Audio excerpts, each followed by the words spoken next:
Hello, my name is Robert Karn, and today I'll be using a technical description to talk about the motorsport of drifting and the science behind it. Before getting started, there are a few must-knows when learning about drifting. First, always keep it on the racetrack. Drifting is awesome, but it doesn't belong in the streets. Second, this is a very dangerous activity. Always take the time and necessary precautions to keep yourself safe. Third, most stock vehicles are unable to drift unless the driver has extensive training. Don't try this without the proper vehicle. And lastly, drifting is not easy, and every vehicle is different. It takes a lot of time and practice to master. Now, let's get started. So what is drifting? Originating in the mountain passes and streets of Japan in the 1990s, drivers would skillfully place their vehicles into a slide by entering the turn at unusually sharp angles and high rates of speeds.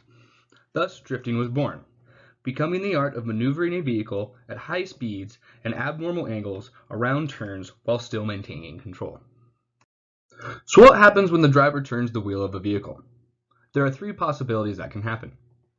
1. The vehicle will travel along its intended path. 2. The vehicle will turn its wheels and will continue forward, causing the front end to lose traction.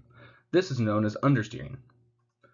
And finally, the vehicle will turn too sharply into the turn, causing the back end to lose traction. This is known as oversteering. Oversteering is what professional drivers take advantage of to control the vehicle throughout each turn. The big question is, when does a normal turn into a drift?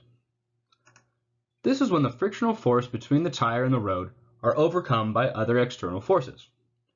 This is also known as traction. Drivers must use throttle control to supply the correct amount of power to the wheels so that traction isn't regained or too much traction is lost, sending the vehicle off the track. For better understanding, think about driving on a road surface with very little traction, such as ice or snow. You may turn the steering wheel, but because the force between the road and the tires is so small, the vehicle doesn't turn and begins to slide. Another example of this is when a driver presses down on the accelerator enough to overcome the frictional forces between the tire and road, sending the back of the vehicle into a slide.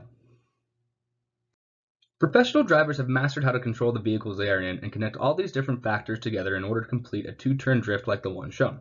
The basic steps in completing this complex task are as followed. Initiate the drift, countersteer, maintain control, reverse direction, countersteer, and exit the turn safely. There are many factors that go into driving a car. Understanding how to control your vehicle in different situations can be spectacular to watch, but can also be life-saving in emergency situations out on the road. Making informed decisions while driving and keeping it to the racetrack not only keeps you safe, but keeps the other drivers around you safe as well. Thank you for watching.